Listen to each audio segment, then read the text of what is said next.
Okay, I'm the face of Lone Tree Photo Club today in place of Michael again. Isn't it scary? And I wanted to point out, maybe Bruce can go into this a little bit more.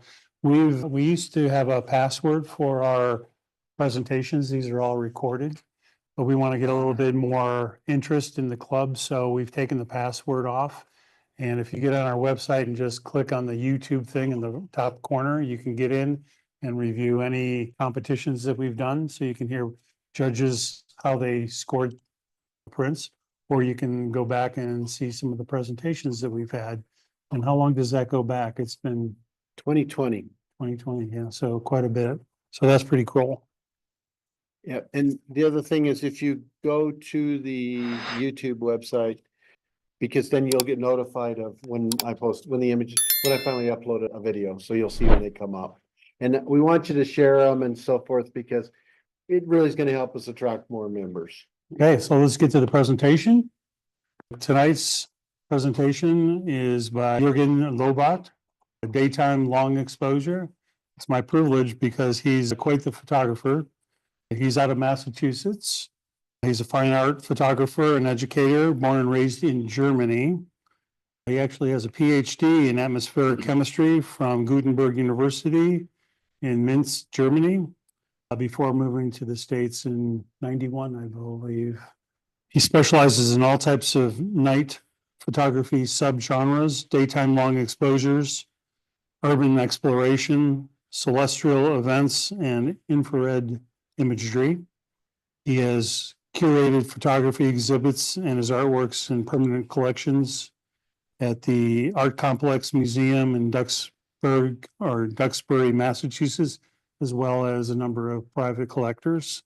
He organizes photo excursions, and I understand you do sometimes quite a few, over 40 a year, possibly even. It includes workshops, tours.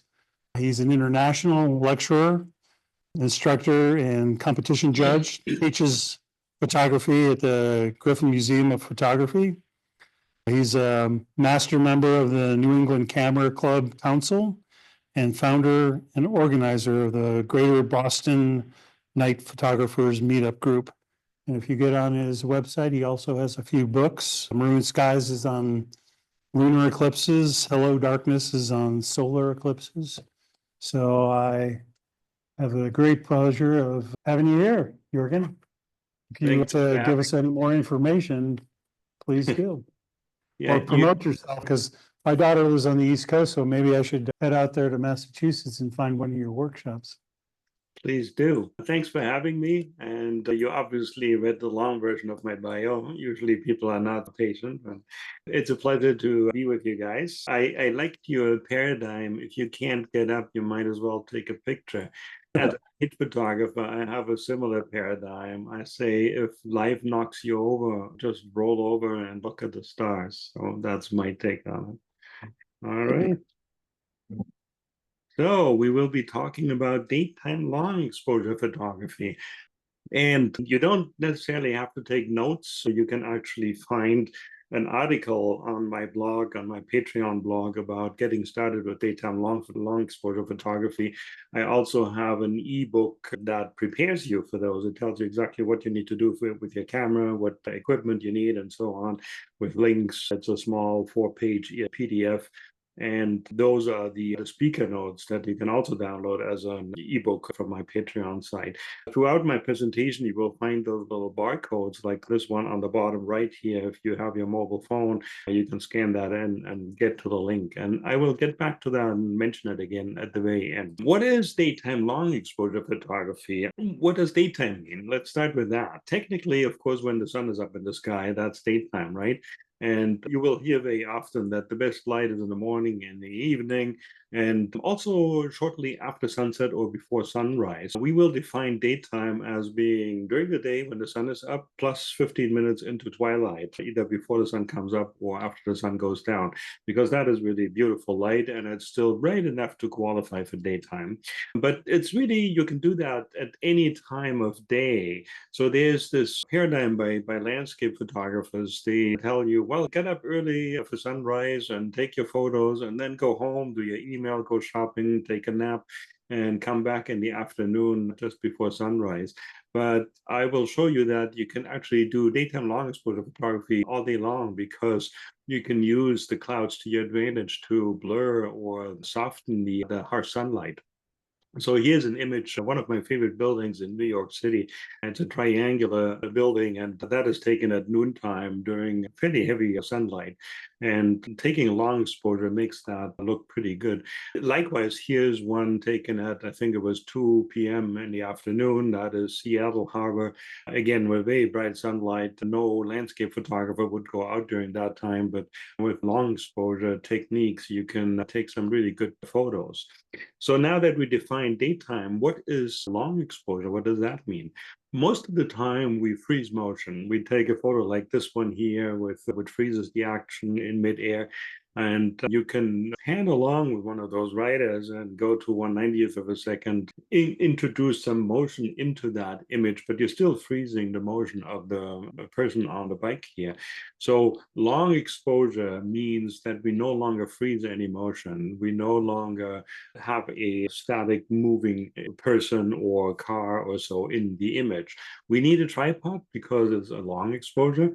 It's happening outdoors. That's my definition of daytime long exposure.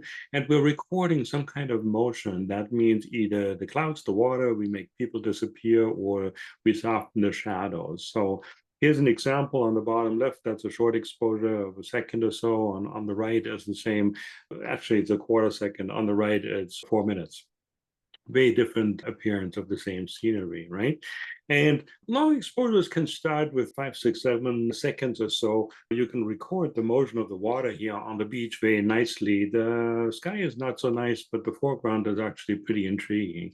So let's say daytime long exposures start with about 5 seconds, but the most fun you will have with in the range of 15 seconds to about 8 minutes. Any longer than that is overkill. Any shorter than that, you don't really record the element of time. Now, why do we do daytime long exposures? From the bio that was read about me, you will get the impression that I am a night photographer, and that is actually true.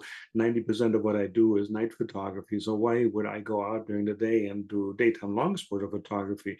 The answer is it's actually very similar to night photography, and I'll show you that in a second. Very similar approaches. But to start out with, Henri Cartier-Bresson once said, of all the means of expression, photography is the only one that fixes a precise moment in time. And we're going to break that paradigm. We're going to do something different. We will no longer fix precise moments in time. We will record motion and the effects of time. And because we do that, because we take long exposures, the water smooths over, people disappear, cars disappear, the clouds are moving. Those images take on a very peaceful character, and sometimes a very otherworldly character as well, because this is not how we see the world. This is something completely different, but we can do that very easily with our camera. So here's a scenery towards sunset on the ocean. This is on Cape Cod in Massachusetts. They call these clamshells, clam trees. They have nothing to do with clams, of course. It's just a joke. They put those out to show the boats where they have to come in. That's the channel. But because of the motion of clouds, and if you convert it to black and white, perhaps, you can create some very mysterious or moody images.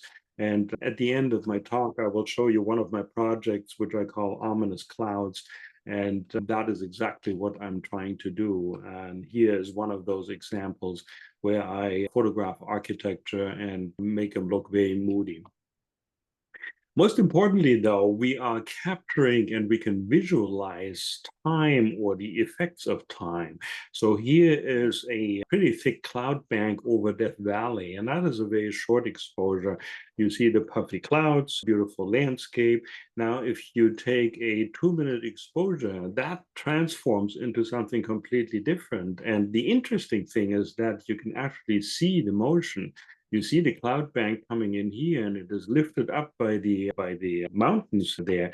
And then they come back down and they start to mix and swirl around and then keep moving on. So that whole motion is something that you cannot see if you freeze that motion, if you take a short exposure.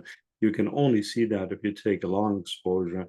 That is the effect of time. And that's one of these really beautiful aspects of daytime long exposure photography. Here's another example of something that I discovered. I was in Easter Island. That was a really great trip. But one thing I noticed is that Easter Island has two layers of clouds. There's a low layer which moves in one direction and a high layer which moves perpendicular to it in a completely different direction. And you can see that here. You see the lower clouds, they come right at me, and the higher clouds, they move side to side. So it's really a perpendicular motion. And again, you don't realize that until you take a long exposure and record the motion of those clouds. And then you can make people, cars, and boats disappear. So here's an example on the left side. That is a small waterfall in Iceland, and it looks very natural, very serene, but in reality, there are people lining up here and going inside. They want to get drenched for God knows what reason. I stood back a little bit. I took an 8-minute photo, and I made most of these people disappear, because when you take an 8-minute photo and the people keep moving, they are in any one spot for only a few seconds at a time. And over the course of 480 seconds, they don't register. You see the background behind them. Here's another example. That is Brooklyn Bridge Park in New York City. I was actually there 2 nights ago, but this was taken a few years ago. And you still see the shadows of people, and there are some people sitting still here in the windows, but you get the idea. 2-minute photo, and most of those people disappear. And that is a very busy park. There are lots and lots of people roaming around. And then finally, here's that same building that I just showed you, that triangular building, a little zoomed out from the other side. And you see that streak going through the water there. That is actually a boat. I no longer see the boat, because just like people, the boat is in anyone's spot for about 1 second. So the boat disappears. What you do see is the wake of the boat, which lingers much longer, over several minutes. And that is the streak that you see going from the left to the right. And of course, that technique creates impact. I showed you the cloud bank over Death Valley, and that looks a lot more intriguing with the long exposure. In this one here, the sand dunes, you can see how the sand is being blown off by wind gusts. And that is something that you also cannot really photograph with a short exposure. You have to have a long exposure to do that. Here's another one, very mundane scenery, really. It's a power station down on the Cape Cod Canal. What makes that look interesting is really that moving cloud, a very smooth cloud in the background, and the very smooth water, which creates these beautiful reflections of that power station. A little bit of sunlight from behind me on the clouds also helps, of course, a little bit. And then I mentioned this, why do I do daytime long exposure? It's really like night photography. Here is a very similar scene. That is the Boston skyline, the Prudential high-riser with the One Dalton space on the right, and taken at different times. The bottom right is a night photo. The top left is a daytime photo. And they both have the same exposure time of 2 minutes. So that's pretty interesting. And the way I do that is by using a neutral density filter.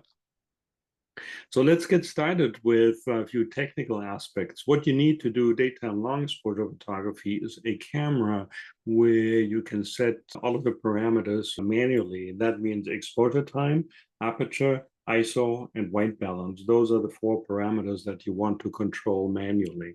And any camera that can do that will work for daytime long exposures. For lenses, depending on what you do, you will probably find yourself in the mid-range zoom between 24 and 100 millimeters for most of the time.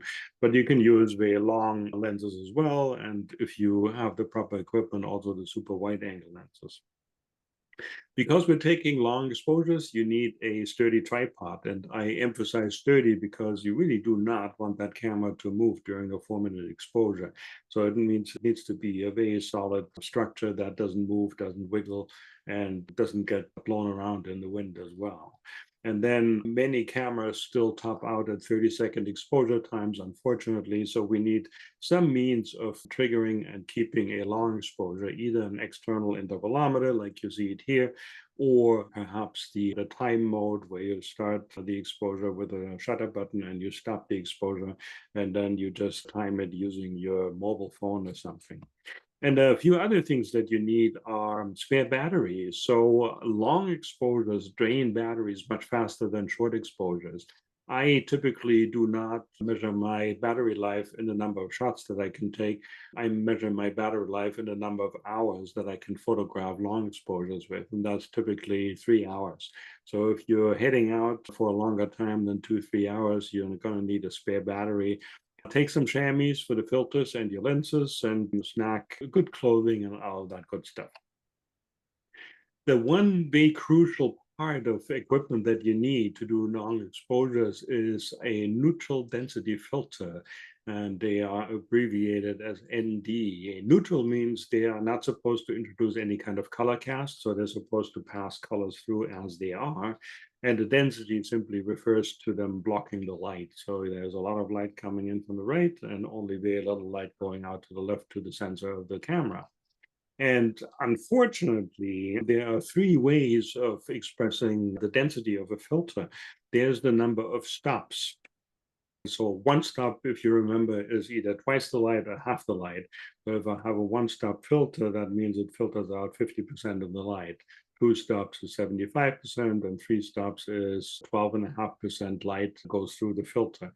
A 10-stop filter lets only 0.1% of the light through, and a 16-stop filter is really, really restrictive, and that lets only 0.002% of the light through. And that happens to be the difference. 16 stops happens to be the difference between daytime and nighttime. So if you put a 16-stop filter on the lens, then daytime will suddenly be just like nighttime. And that is why I say daytime long exposure is very similar to night photography in many aspects. The second way of measuring density is the contrast ratio, and that is essentially the number of stops as an exponent of 2. So a 3-stop filter would be 2 to the 3, 8x, and a 10-stop filter is 2 to the 10 is 1000x. And the last way is the optical density, and that's an exponent of 10. So a 0.3 density is basically a 1-stop filter, and a 10-stop filter would be 3.0 density. So stops, contrast ratio, density, they couldn't agree on one standard. They created 3 of them, unfortunately. They all mean the same thing. They all do the same thing. A 10-stop filter is the same as a 1000x. Contrast ratio is the same as a 3.0 density. Make sure you don't confuse those numbers. So if you buy an 8x filter instead of an 8-stop filter, you're going to have a problem. Got to be careful about that.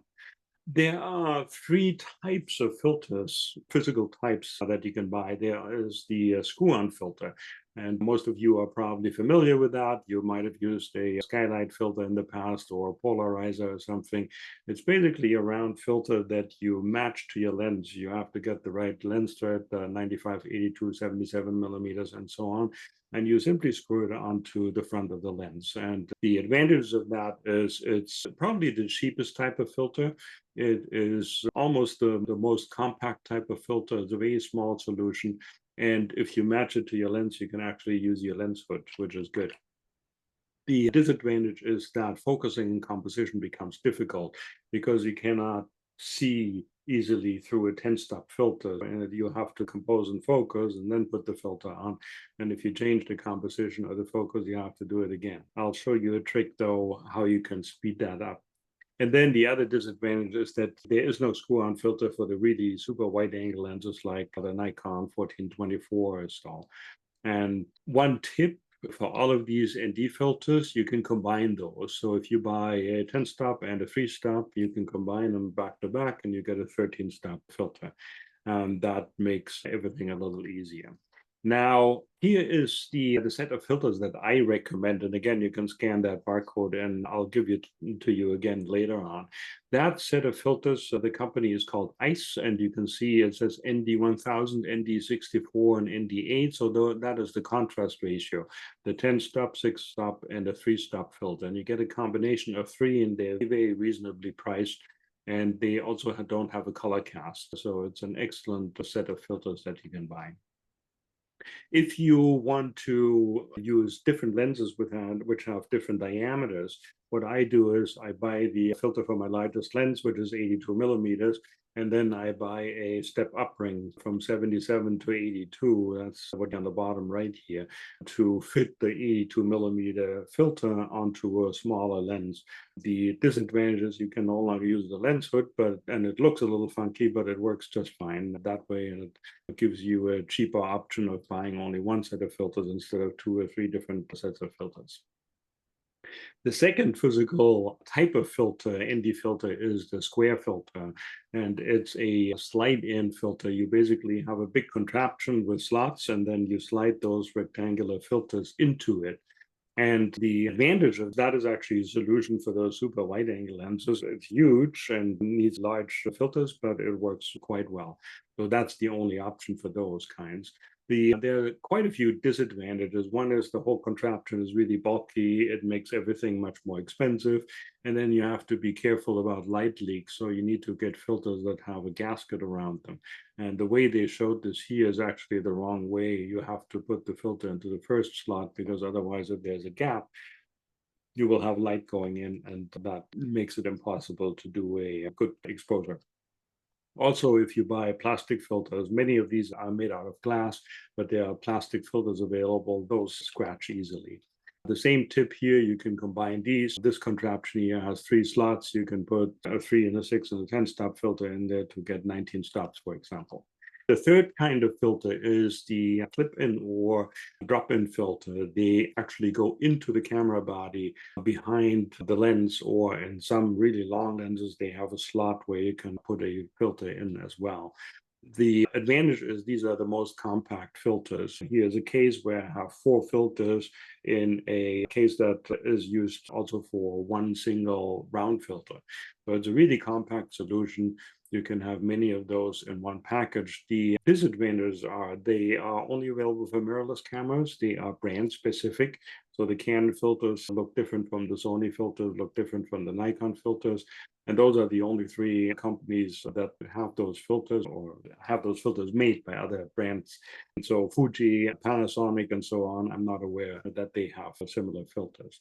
And the other thing is, if you take the lens off and put one of those filters in, there's always that fear that you might scratch up your sensor, right? So that is not for the faint of heart, but they do actually work for their own purpose. The one filter I very strongly recommend not to buy is a variable ND filter. They basically work like a polarizer. You have 2 glass panes, and as you rotate them against each other, they get darker and darker. That is indicated here on top. It's a brilliant idea, but unfortunately, it doesn't work out really well. Many of these filters create some strange patterns, like this X pattern that you see here in the bottom right, if you get close to the densest part. And they don't go over 9 stops of density, which is not enough to do daytime long exposures. You need at the very least 10 stops.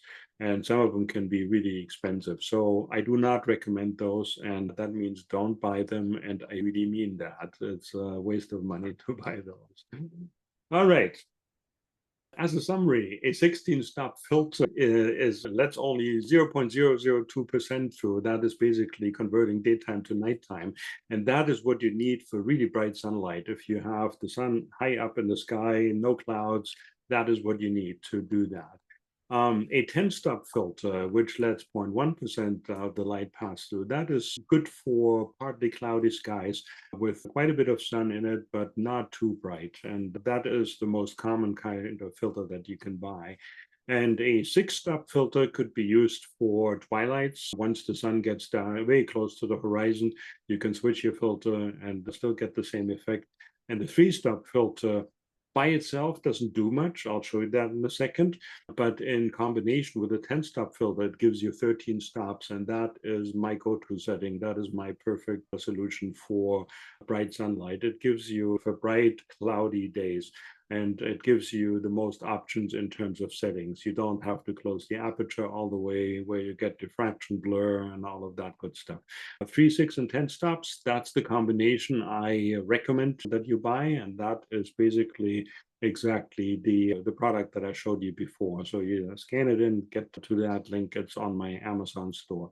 It's 3 filters, a 3-stop, a 6-stop, and a 10-stop filter, and you can combine them any which way you want. 3 and 6 gives you 9 stops, 3 and 10 gives you 13, 3, 6, and 10 gives you 19, and so on. What do you do with those filters? You put them into some kind of pouch, and my favorite solution is this thing that you see on the top left here. You can fit, I don't know, I have probably 6 filters in there.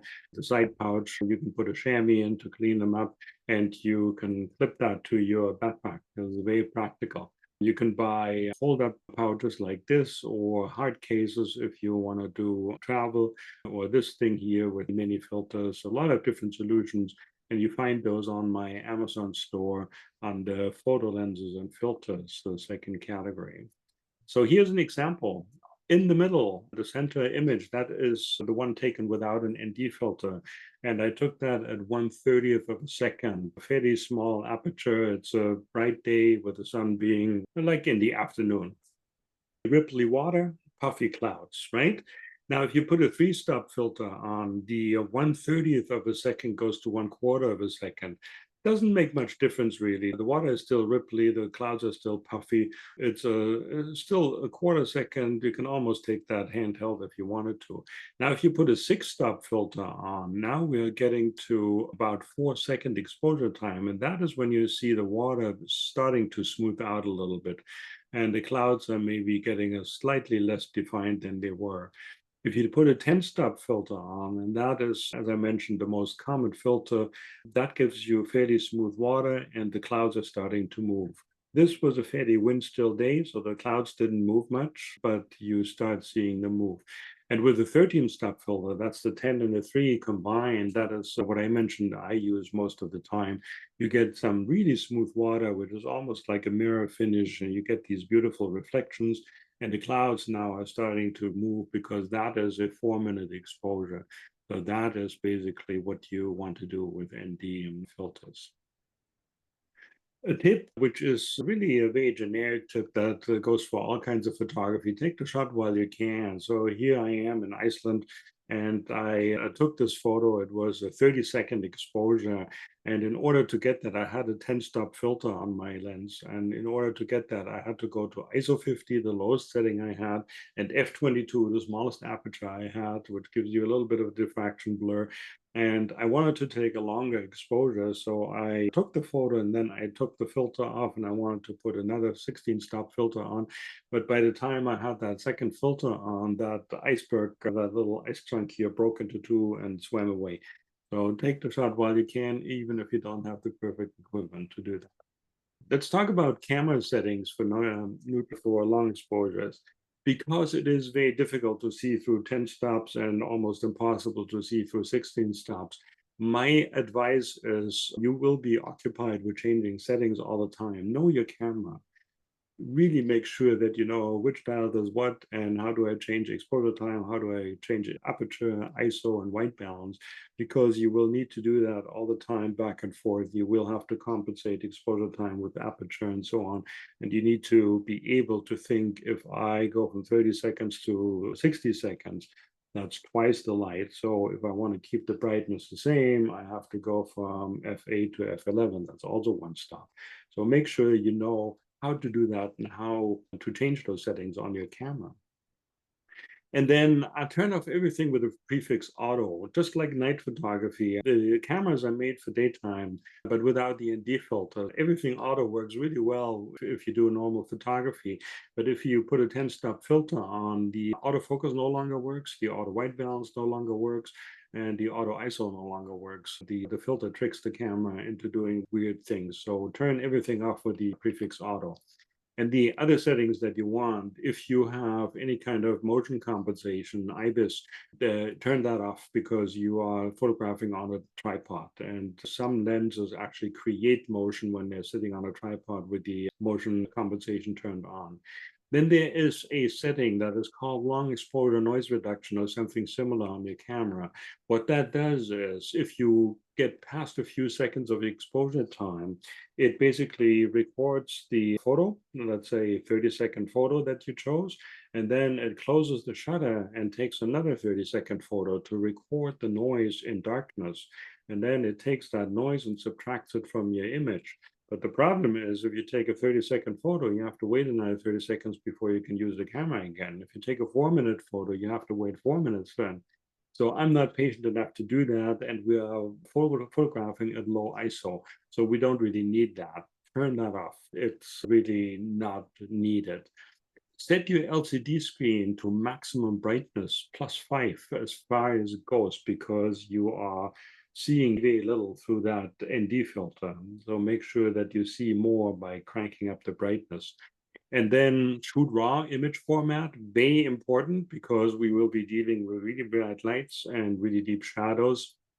And we need to be able to utilize that dynamic range of your camera in full. JPEGs cannot do that. You really need to shoot in raw format. And then enable your highlight clipping indicator and enable the red, green, blue histogram, because the red, green, blue histogram shows you if you are clipping a single color. If you have a really warm sunlight, you will have much more red, and you can clip the red when the green and the blue is still underexposed, and you won't notice that unless you look at your RGB histogram. In fact, this one here shows you that there's a little bit of red clipping going on here. The green and the blue is not overexposed, and the luminance histogram doesn't show you that, because the luminance is an average of red, green, and blue. So RGB histogram, very, very powerful tool actually on your camera. I told you white balance, auto white balance doesn't work through the filter. So you need to set that manually, because the camera will do some weird stuff if you leave it on auto white balance. It is daytime, so you have cloudy, shade, or sunny, and just use one of those presets. If it's sunny or cloudy or shady, use the appropriate preset. Switch that manually and you will be fine. You might also have to combat some color casts coming from the filters. Despite the neutral density, some of those very popular filters actually produce a blue color cast. The plastic filters that I mentioned, they have a pink color cast. And then I've had a welding glass that I have a 17 stop welding glass, and that was garishly green. I'm not using that anymore, but that can happen as well. The ND filters that I suggested from ICE, they are excellent. They have no color cast, and they are very reasonably priced, excellent solution for this. Now, if you have a DSLR, there's a problem if you have bright sunlight going through the viewfinder, and it can create some artifacts. So here is me looking at a DSLR. The mirror is folded up. And what I'm doing is I'm shining a flashlight into the viewfinder, and you see the really bright light coming in up here. It goes around the mirror, and these artifacts that you see, that is actually the sensor that you're looking at. So this is how that looks with an ND filter. If you have sunlight coming in through the viewfinder, you have that straight line going through. To the left of the line is properly exposed, to the right of the line is washed out. So you need to avoid that. If you cover your viewfinder, then you will get the image on the right. And many cameras have this viewfinder cover. That is the best solution, of course. But if you're like me, you lose that after 2 weeks, and then I'll just use a strip of tape, or you can hang your hat over it, or a cloth, or whatever is handy, right? Also, make sure to bring your lens shades because we're shooting in bright sunlight, so you want to avoid flares and so on the lens element. If you have a mirrorless camera, you don't need to worry about any stray light here, because the viewfinder on mirrorless cameras are electronic. They are not directly connected to the sensor, but you still need your lens hood for mirrorless cameras. Let's talk about exposure. The exposure triangle. There are 3 parameters that determine how bright your photo is: exposure time, aperture, and ISO. If you go to longer exposure times, you collect more light, it gets brighter. If you open your aperture, you let more light in, and it gets brighter. If you crank up the ISO setting, you don't get more light. It's really just an amplification of the signal. And unfortunately, it also amplifies the noise, but the image will get brighter. So theoretically, you can crank all 3 of them up and blow out your image. But the way I drew it here, you can only maximize 2 of the settings, then you have to minimize the 3rd one. And what we're going to do is we're going to minimize the ISO. We're going to shoot at or just close to ISO 100, or whatever your native ISO is, 64, 200, depending on your camera. That is what your camera is made for, and that is the only setting where you have maximum dynamic range and a minimum noise. So we'll set that to ISO 100. And then we will choose an aperture either for creative purposes, depth of field, or to accommodate the brightness of the scenery. And then we will find the exposure time that perfects our exposure, and we can play with that. So if we go to shorter exposure times, we can shoot with a wider aperture. If we close the aperture, we need longer exposure times, and that is what we really want, right? So the 30 seconds to 8 minutes range, that's where we want to get. Now, what I want you to do is I want you to look at your histogram after every single photo that you take. Red, green, blue histogram, right? But here is the luminance histogram. And I want you to expose to the right as much as you can without clipping highlights. That means you have a signal across the entire range here. So the histogram is essentially the number of light levels that your camera can distinguish, which is 16,000 or so. And the vertical axis is how many pixels do you have at any given part. The left axis is pure black, the right axis is pure white, and in between you have the shadows, midtones, and highlights. And I want you to stretch that histogram out to go from all the way left to all the way right. I don't want you to overexpose. When the histogram crawls up the right edge, that means you're clipping highlights, and they will not be recoverable, so you need to back off. I also don't want you to underexpose, and underexposure means that you have a gap on the right. And that size gap that you see here, that is about 2 stops underexposed. So you really need to get very close to the right edge to have the proper exposure. Remember, we need that dynamic range for all of the brights and the shadows and to be able to edit the image accordingly. Here's again an example of the red, green, blue histogram. The luminance histogram looks like it's perfectly exposed, but in reality, we're clipping the red lights. And that could be the sunset or sunrise light, which is very red, has a lot of red component in it. So if you look at the RGB histogram, you will notice you're clipping highlights here. That means you have to back off in your exposure. And that is just one example, the Providence waterfront with some dilapidated pier in the foreground, an old power station, a museum, and really beautiful clouds, long exposure. And that is basically capturing the element of time or the effects of time. So if you take a photo of the waterfront with some rocks, this is a 1/4 second exposure. It's ripply water, it's nothing special, it doesn't look very intriguing. But if you go only to a few seconds of exposure time, or 10 seconds or so, the water becomes much smoother. And look at the rocks, because the water is splashing up on the rocks. It actually looks like a little bit of mist going around those rocks. It looks substantially more intriguing if you go there. This is your typical mobile phone shot of tourists at Skogafoss in Iceland. It's a huge waterfall, really impressive. So this is your typical tourist photo. And here is my version of that. This is an 8-minute photo. So I have a silky smooth waterfall coming down, a lot of mist coming up, and the sunlight is actually breaking in the mist. I could record a little bit of a rainbow there. And there's nobody there, even though there are tourists walking around. The 8 minutes makes them disappear. Now, in fairness, I also yelled at them to get the hell out of my shot, but most of the people disappeared just by moving around. Here's an ice lagoon in Iceland, also long exposure, silky smooth water, and wonderful clouds in the background moving around. And the effect of time means making people disappear. I mentioned that before. I showed you an example. This is Grand Central Station, hundreds of people in there. That's a short exposure of 1 second. If you do that for about 12 minutes, it looks like that. So most of the people disappear and become a mist in the station. Now, there are some really annoying people standing still for 10 minutes and phoning their wife or something, but you get the idea. You can clone that guy out. You get the idea, right? Another really cool thing that you can do with people is you can create ghosts. And here you see an abandoned hospital, and the ghost of Jürgen is lying in the bathtub if you look really closely. It says, take a bath, so that's what I did. So if you take, let's say, a 1-minute exposure, right? And the person stays in that for 30 seconds, that is what the camera sees. Now, if you walk out after 30 seconds, for the remaining 30 seconds, the camera sees what's behind you. That means you start to become transparent.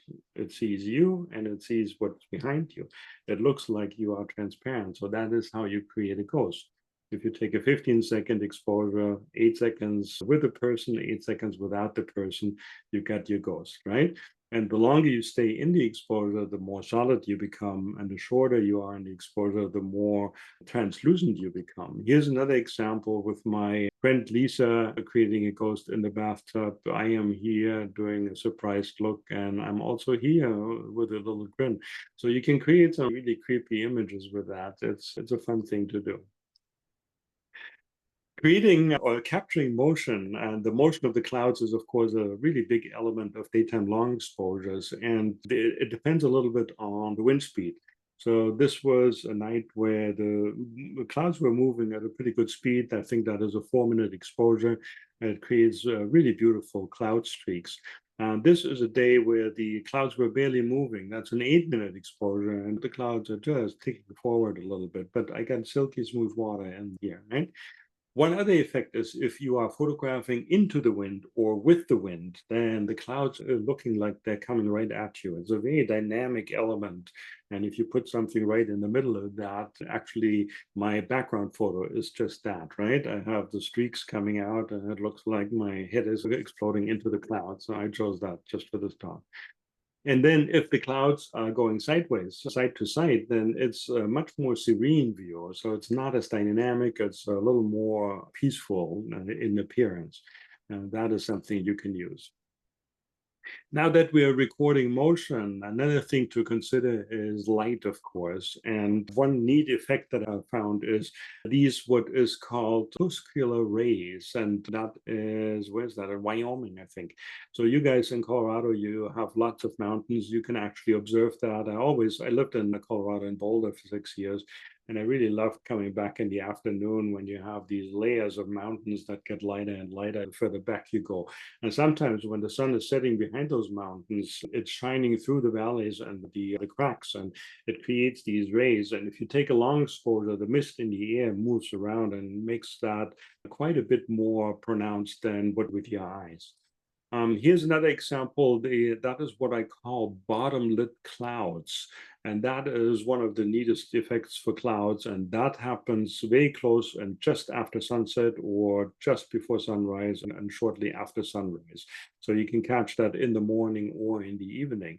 And it's a really beautiful effect that gives you really red clouds in the sky. And what happens here is that the sun is basically going below the horizon, and then it's shining through a break in the cloud layer, and it illuminates the clouds from the bottom that you see as you photograph the scenery. So that happens only in front of you, maybe just above you, but not behind you. It needs a very specific angle of the sun for that to happen. And it needs a break in the clouds, of course, for the sun to shine through. And it's one of the most intriguing effects for the clouds. Another really cool thing is at sunset, everybody is photographing the sunset. What I do is I turn around 180 degrees and I look behind me, because behind me is what is called backscattering, and that is pink. So if you have a sunrise, look in the other direction and you might see some pink light. You see it here on the clouds.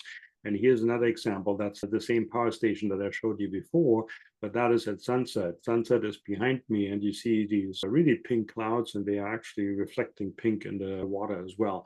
I hope your projector is color calibrated, otherwise you can't see that color. And then changing light. If you take a photo, that's great. I encourage you to take multiple photos. Here's a scenery landscape in Death Valley, actually, and I saw these clouds and there was a little bit of sunlight on them.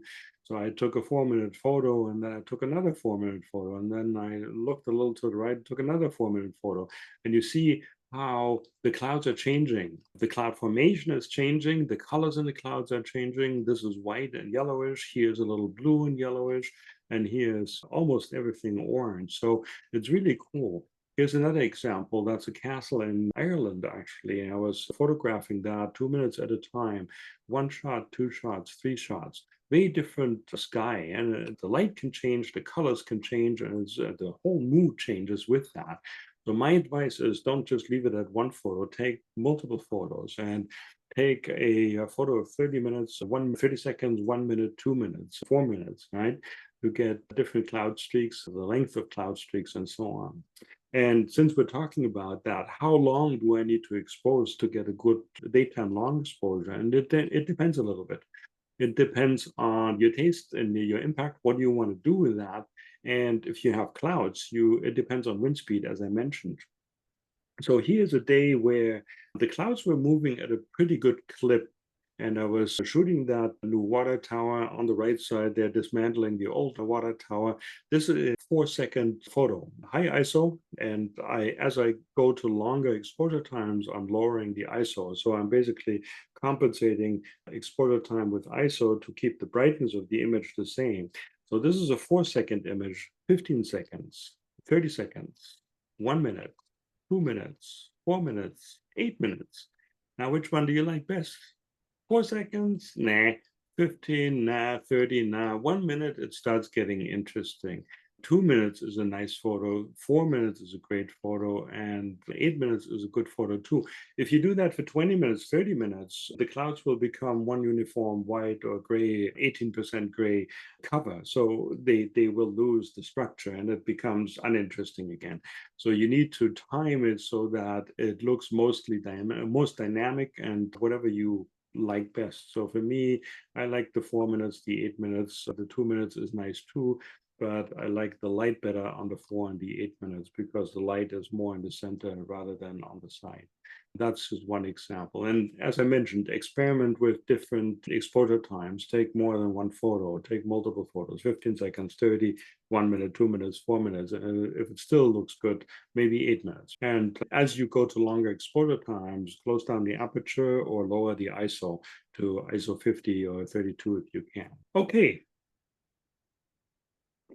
What makes a good daytime long exposure? And there are 3 or 4 pieces to that. Number one is the ND filter. Get a good ND filter which doesn't have a color cast, which you can operate nicely, something that you feel comfortable with, right? I showed you the 3 types of filters that you can buy. You need some clouds to make it most interesting. Yes, you can shoot in clear skies, but it's nowhere nearly as interesting as when you have some clouds around. And it's better to have a socked-in sky than to have a completely clear sky. Even with a socked-in sky, when your eyes see a uniform gray, if you use the dehaze filter in Lightroom or Camera Raw, you can tickle an amazing amount of detail out of that. So I'd rather have a socked-in sky than a clear sky. But it's most interesting between 30 and 60% cloud cover, right? Then some water is always great because you can smooth that water out, you get beautiful reflections. That is a really important element of it. And then, of course, the light with any kind of photography, really, either an interesting light or changing colors of the light or really sunset or sunrise colors, the bottomlit clouds that we're after, right? If you are photographing a static object like a building, there's no water, there are no clouds, there are no people to make disappear, then there's no point for a long exposure. You might as well take the filter off and take a short exposure, right? So you really need one of those 3 elements to make a good daytime long exposure. So here's some examples what you can shoot. Cityscapes, of course. Here's the Hancock again, a different photo from what I showed you before. Smooth waters in the foreground, beautiful clouds with sunlight which is coming from the right being reflected. This is East Boston, actually, with beautiful bottomlit clouds above it. New York City, it was a very interesting day because those colors constantly changed in the sky. Here is Providence, Rhode Island, industrial stuff. I like photographing industrial stuff at night because it really, the lights and the shadows makes everything look more like a tourist attraction. But if you do long exposures, that can actually look really intriguing during the day as well. Here's an old power station in, where's that, Philadelphia, I think. And look how much information I tickled out of that sky, which looked gray overcast to me when I took the photo to my eyes. But you can tickle a lot of information out of that. Bottomlit clouds again, industrial installation near Boston. I also like to shoot abandoned stuff, urban exploration. So the Ireland castles are great for that, for long exposure. This is an abandoned house in Iceland, which made for a wonderful long exposure with the clouds going side to side. That is a near Death Valley rhyolite in Nevada, actually. So there is that contrast between the sharp edges and the abandoned gritty stuff in the foreground, and then that really smooth sky above it. And that is a really cool contrast that I like to photograph. Any mundane object, I always say night photography transforms every scenery, but daytime long exposures do the same thing. So here it does two streetlights, and if you photograph those with a long exposure, they suddenly become an interesting object. You would normally not even think about photographing that. Here's one that's actually broken. So I got a little bit of abandoned stuff, a little bit of mundane thing. The light is actually still working at night, but somebody shot through it, and the long exposure makes that look interesting because it's a little crooked too. That is the effect here. And then, of course, travel photography is a wonderful experience to do and practice your long exposure. So here's Kirkjufell in Iceland. Here is what I call the Jenga building in Panama City. I went there. This is Panui, Easter Island, with the Moai statues on sunrise. That was a beautiful time. That is Death Valley again, the sand dunes, and the image that I already showed you. And here's again Cape Cod with some really bright bottom-lit clouds, a wonderful thing to do. That is somewhere in New Hampshire, the leaf season, the changing season. You have that in Colorado, of course, so you can do that just as well. And this was an interesting scenery in Arizona. I was actually photographing the sunset, and then I looked behind me. I saw these three little clouds that were illuminated by the sun. So I turned my camera around real quick and took a 30-second photo. It looked really cool. Okay, a few tips and tricks for you. Focusing. I told you autofocus doesn't work through the filter, so how are you supposed to focus? And the obvious thing is you take the filter off, you compose your focus, you turn off your autofocus, very important. Put the filter back on and then take your photo. What I do is actually all modern cameras go at least to ISO 100,000 or something, and that is enough to see through a 10-stop filter, even a 13-stop filter. So if you can change your ISO setting to 100,000, maybe even 200,000, you can easily see through the filter. And remember, we cranked up the brightness of the LCD display to +5, so we actually see enough, even in a bright day. If you don't, just shade it with your hood or a piece of cloth or so. And that enables you to compose, zoom in, zoom out, and then you can focus with that as well. Manually focus with that as well. The autofocus will not work, right? So here's how that looks like. I'm here in my camera, and I am turning on the live view, and then I'm zooming in on something that has a high contrast. So in this case, it's the edge of the bush here against the bright sky. And I'm zooming in using my plus minus buttons here, and I'm not touching the lens, right? Just zooming in on this focus spot here. And this is how it looks like. It's really blurry. And when I focus, it's very easy to see the focal point. And this is through a 10-stop ND filter. So this is really what you can see on the LCD if you crank the brightness up enough. It's enough to see the scenery and focus. All right. And one really cool solution is a magnetic filter attachment. So you screw a magnet onto your lens, and then you have a filter which is magnetic, and you can just click that on. So it's very quick to take it off, compose, focus, and click, put it back on. You don't have to screw, which is a little bit of a cumbersome solution. The other thing is we said we're going to photograph at low ISO 100. We're going to choose aperture either for creative purposes or to accommodate the brightness of the scenery, but we still don't know what our exposure time is. So this is where the high ISO preview comes in. And the high ISO preview, remember, one stop is twice the light or half the light. So if I go from 30 seconds to 1 minute, it's twice as bright. That's one stop up. If I go from 30 seconds to 15 seconds, it's one stop down, half the brightness, right? And the same goes for ISO. If I go from ISO 100 to 200, it's twice as bright. And if I go from ISO 100 to 50, it's half as bright. And what we're going to do is we're going to just temporarily trade off ISO and exposure time. And what we're going to do is we're going to set our camera to 6400 ISO. And then at 6400 ISO, we are going to figure out how many seconds do I need to expose to the right. And the reason why I'm going to 6400 ISO is because it's 6 stops above ISO 100. So ISO 100, 200, 400, 800, 1600, 3200, 6400. It's 6 stops. I'm doubling the brightness 6 times. That means that a 1 minute exposure goes to 30 seconds, 15, 8, 4, 2, 1 second. That's also 6 stops. So 1 second at 6400 ISO is the same brightness as 1 minute at ISO 400, ISO 100, right? So I'm going from ISO 100 to 6400. That means 1 minute becomes 1 second. That's a very neat thing. So if you are at ISO 6400, you will just figure out how many seconds do I need for the proper exposure. And the proper exposure means we want to expose to the right. We want to stretch that histogram all the way out without clipping the highlights. And this is trial and error. So I'm starting with 1 second, click. That's too dark. Click 2 seconds. I'm doubling the exposure time. Still too dark. Click, doubling it again to 4 seconds. Now it's a little too bright. So 3 seconds is the proper exposure time, and that just cost me 7 seconds of experimenting. So now I go back from 6400 ISO to 100 ISO. That means 3 seconds becomes 3 minutes, and that's your exposure time, right? So here's an example. This is the New York skyline, and I am at ISO 3200 because I was planning to shoot at ISO 50. So 50 to 3200 is the same as 100 to 6400, right?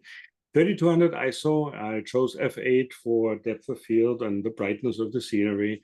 And it took me 2 seconds to take this photo. It's noisy as hell, doesn't matter, right? Blurry, it's a ripply water and the puffy clouds. It's really just to figure out the histogram. And if you look at the histogram, it's perfectly exposed all the way from the left, all the way to the right without clipping any highlights. So this is exposed to. Now, if I go back down to ISO 50 or ISO 100 in your case, those 2 seconds become 2 minutes. And that is the photo that I get. So I get really smooth waters and the clouds are moving during the 2 minute time. And if you look closely, the histogram is suddenly a little bit underexposed. It doesn't go all the way to the right in these 2 minutes. And that's because the sun disappeared behind the clouds during those 2 minutes. So it became a little darker.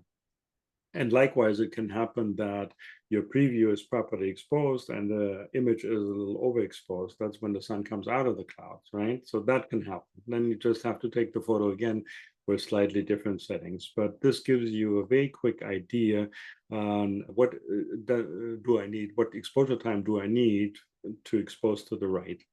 Just make sure that you don't forget to turn your ISO down from 6400 to 100, because if you take a 2 minute photo at ISO 6400, this is what happens, right? And I guarantee you it will happen to you. It still happens to me after all these years because I space it and forget about it. All right, so much for the technical stuff. Now, daytime long exposures can look good in black and white. Do we shoot black and white or color? And the answer is yes. If you have a really strong color cast, so this was that very green welding glass that I used, there was no color information left, so I converted it to black and white. Easy choice. If you have a scenery like this, which doesn't really have any color, this was a very monochromatic scene, all gray and gray, a drab day. You can't even see the horizon because the haze goes into the sky. So I converted that to black and white because there was virtually no color information left.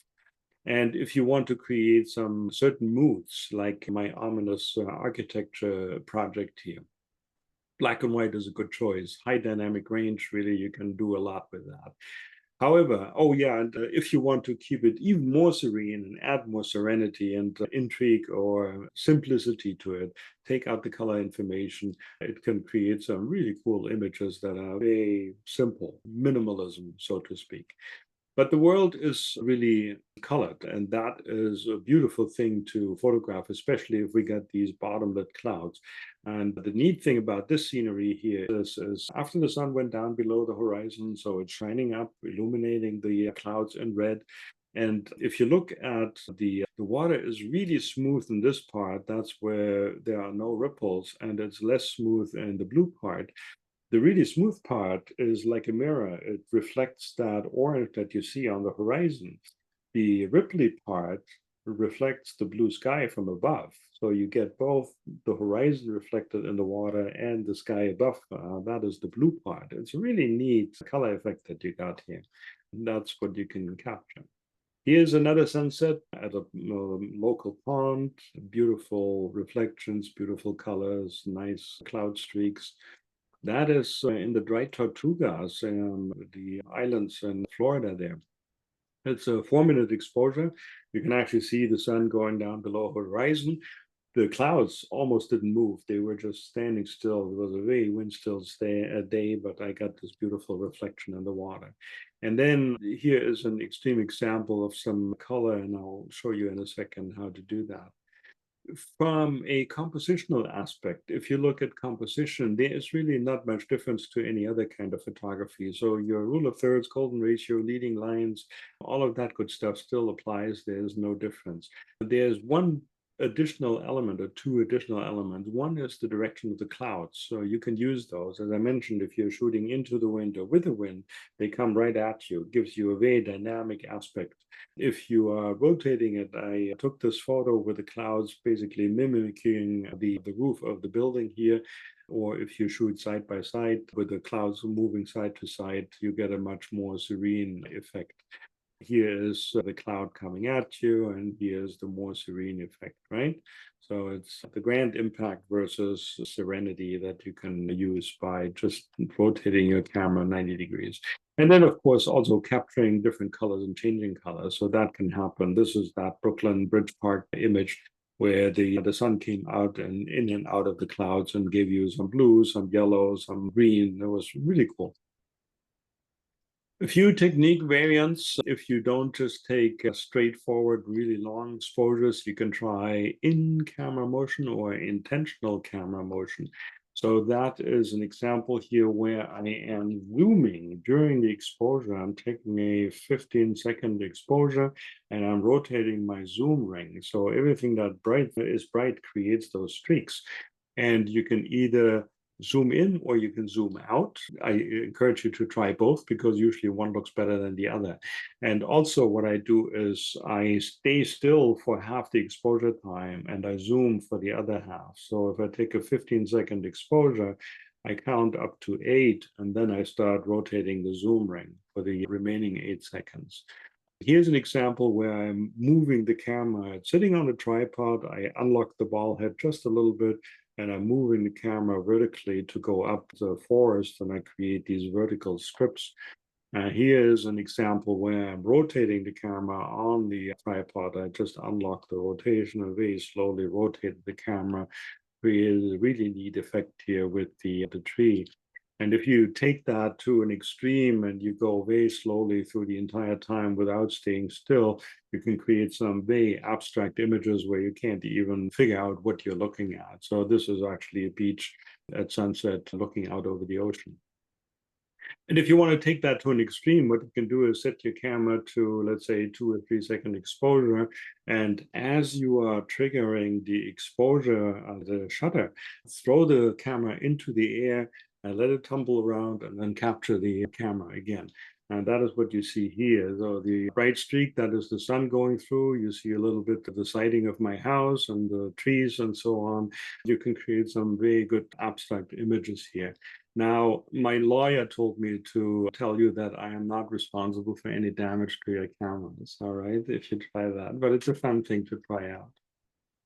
Then, of course, you can combine long exposure and infrared. I like doing infrared photographs, and you usually do that with an infrared filter in front of the lens.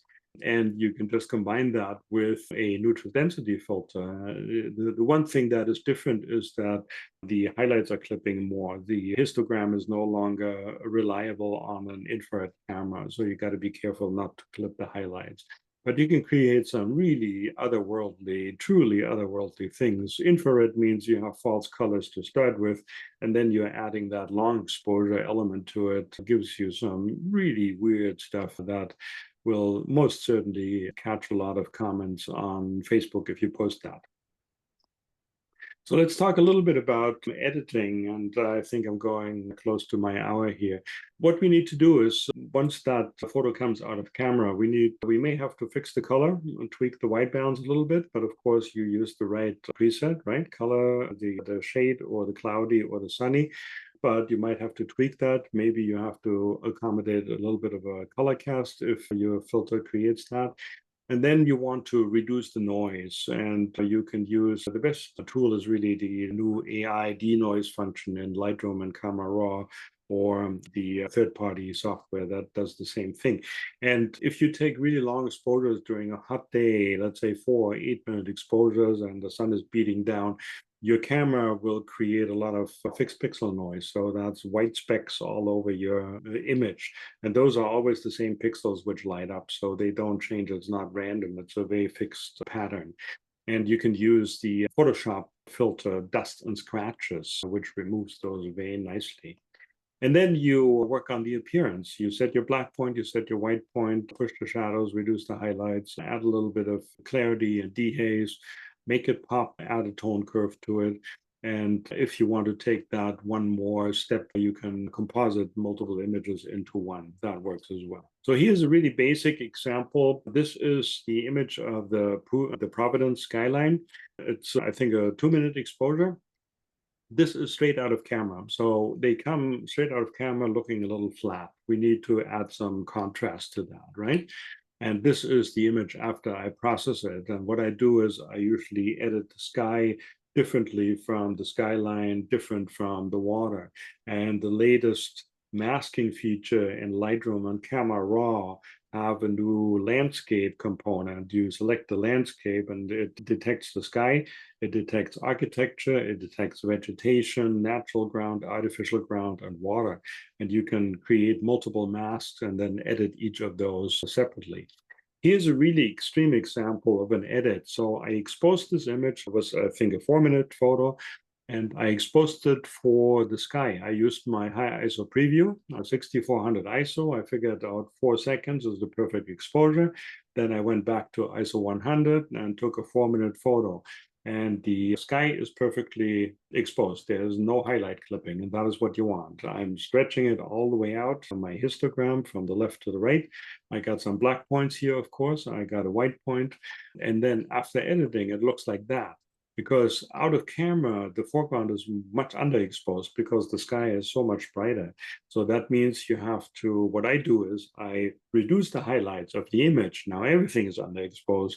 And then I push the exposure up to bring the highlights back and bring the shadows back and push the shadows on top of that. Give it a little clarity to make it pop. The vegetation gets a little bit of texture.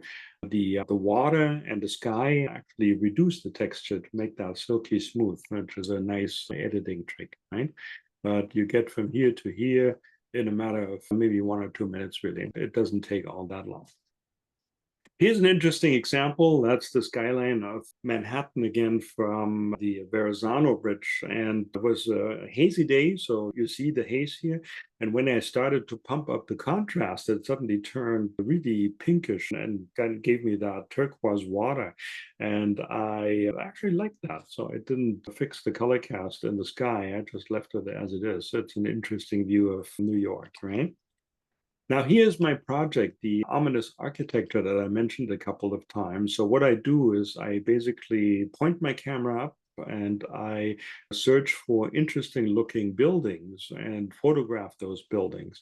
And I photograph them with a cloudy day. And it could be broken clouds. And as I mentioned, I rather have a totally sucked in sky than a clear sky, because this, for example, is a sucked in sky. But if you use the dehaze function in Lightroom or Camera Raw, you can tickle out these shade differences. There is quite a bit of bright light and there's quite a bit of dark light. I did not add a vignette here. This is really the detail that I got out of the sky. A nice symmetry also here. This is another building shooting straight up. The clouds are going diagonal, adding a very dynamic element to it. And that is actually a test tower for elevators, believe it or not. It's in Germany. And that is the Jenga building in Panama City that I showed you before. So very similar. Here's another building with a little bit of a rainbow on the right. And this is how one of those images looks like out of camera. It's a tad too blue, so I have to fix the white balance, and it's rather flat. There's no texture or anything visible in the sky, and the building is rather bland as well. Now, when I'm done editing, it looks like this. It looks much, much more interesting. What I usually start out with, I edit the sky, mask out the sky, and I give it quite a bit of clarity and quite a bit of dehaze, and that brings out those shades, right? And then I edit the building, give it a little bit of texture, some clarity as well. And what I did here, then I added a radial gradient, diagonal ellipse basically, and just pumped up the exposure a little bit. So now it looks like the sun is reflecting from the building, makes it look much more interesting. So here's straight out of camera on the left and my final edit on the right. And again, that's maybe a 1-2 minute edit at the most. There's not much to it these days. One really neat thing is micro conversions that you can use your long exposures to create that. And the idea is to take 3 back-to-back images, don't change your composition, leave the camera as it is. 1 minute, 1 minute, 1 minute, back to back, or 2 minutes, 2 minutes, 2 minutes, or 30 seconds, 1 minute, 2 minutes. Anything will work. And it doesn't have to be back to back. You can do 1 minute, wait a minute, take the next one, wait a minute, and take the third one. And then you load those 3 images into Photoshop and you assign each image a different color, red, green, and blue. And if you compose those together, your foreground object should look like a normal photo, red, green, blue photo, right? But the sky suddenly takes on all these colors because the clouds keep moving. The building doesn't move, but the clouds keep moving. So the clouds in the red channel look different than in the green channel, look different than in the blue channel. And that is what creates those colors. And that can be very subtle. Here's that example that I showed you before with the 2 towers. I overlaid a 30-second, 1 minute, and 2 minute exposure to give you that effect. And here is a really extreme example because that's in Pittsburgh, Pennsylvania. And the motion of the clouds were actually reflecting in all those shiny building facades. So the motion, the colors that are created in the sky are also created in the buildings. So that's an extreme example. I did not color the buildings. That is really the effect of overlaying 3 different images. Here's the same thing, just the clouds moving across over the ocean.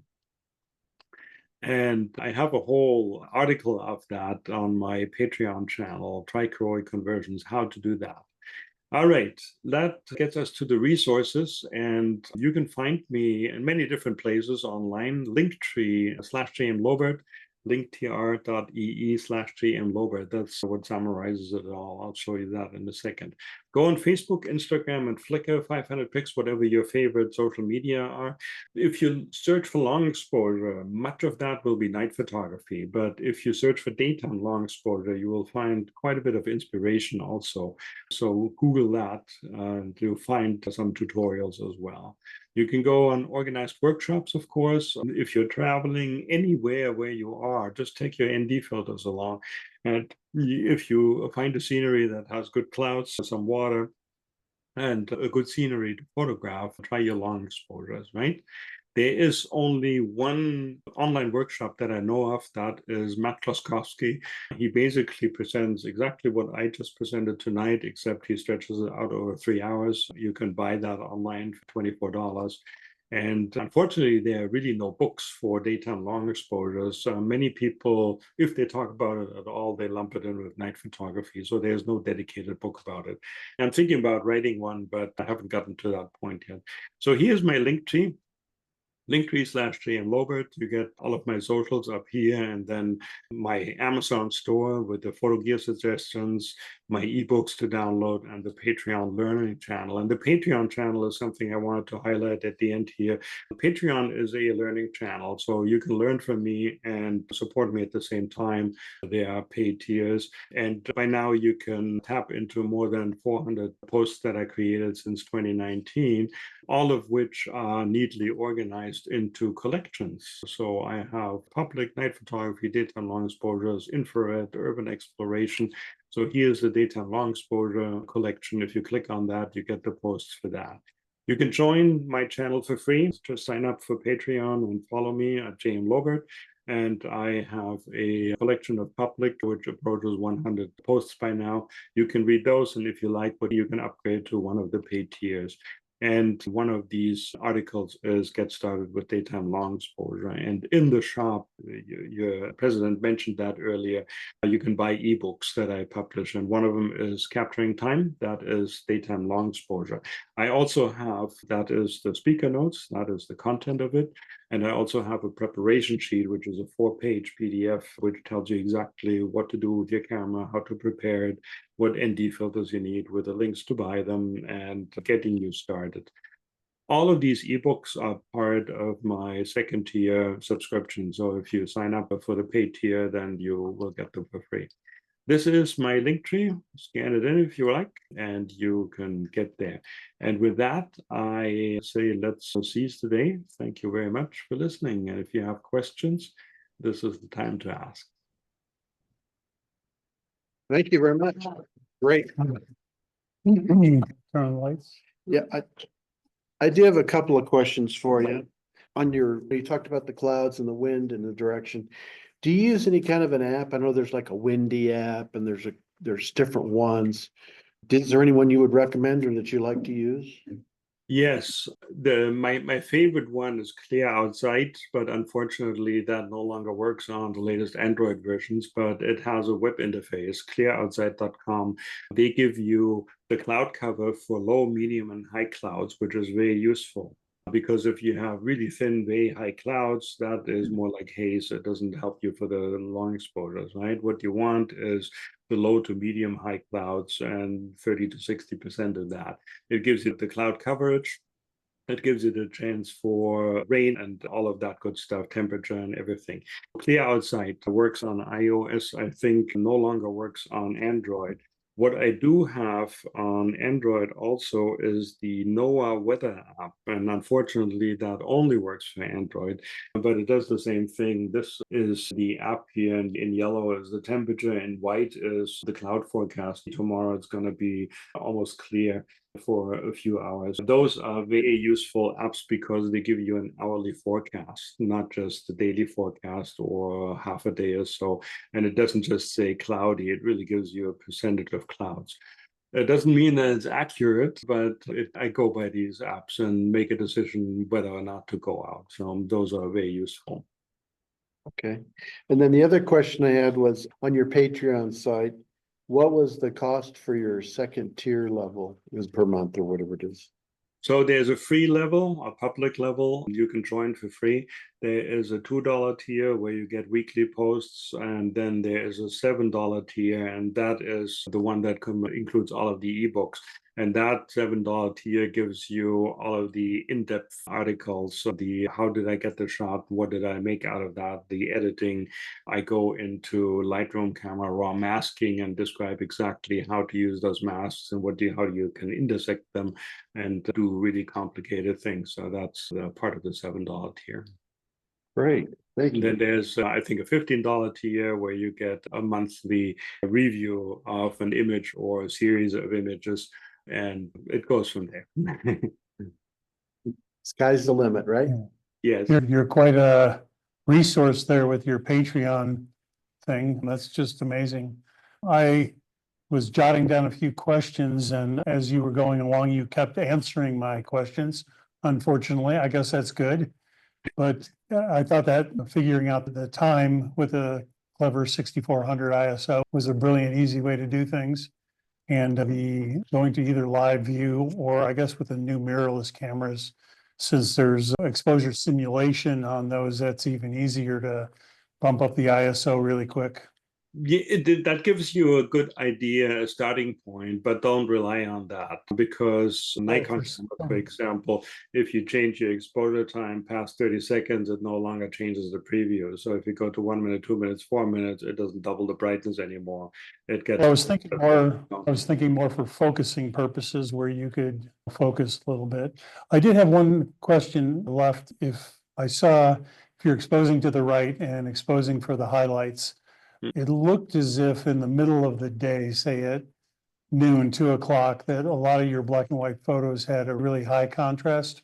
I was wondering if that was actually processed in, or if you have to up the shadow detail in your processing, or if you've ever needed to bracket during the time of the day. Yeah, I don't do HDR for daytimes. It's really mostly post-processing. I showed you that extreme example where I had the really bright sky and the foreground was totally dark. So there is enough detail in the shadows to work with, but because the dynamic range of the camera is high enough. And what I do with that camera, with that image out of camera, the bright sky, I reduce the highlights. The bright sky is the brightest part. The rest is underexposed. Now I reduce the highlights. That means everything is underexposed.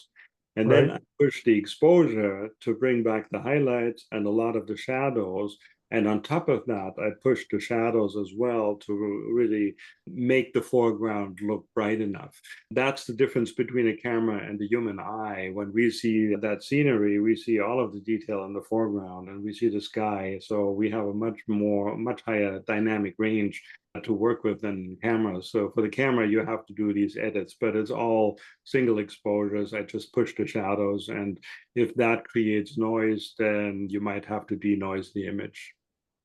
Yeah, that's brilliant shooting for the edit. So any other questions here?